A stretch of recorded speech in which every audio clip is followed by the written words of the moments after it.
आमच्या हक्काचं लेखन व माय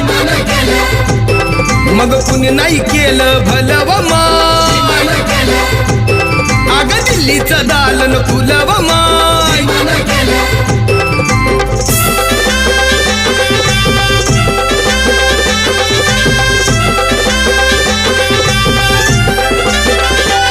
तुमच्या पोरानं शाळेत शिकावं